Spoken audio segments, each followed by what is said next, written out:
பொன்னில் வடித்த சிலையே பிரம்மன் படைத்தான் உனையே வண்ணமயில் போல வந்த பாவையே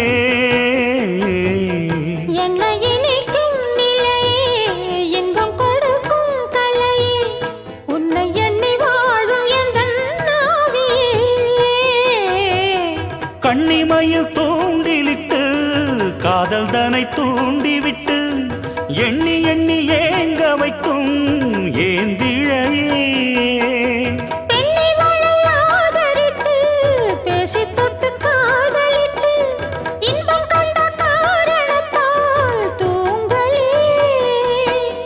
சொல்லி சொல்லி ஆசை வைத்தேன் துடியிடையில் பாசம் வைத்தேன் பூமர பாவை நீயடி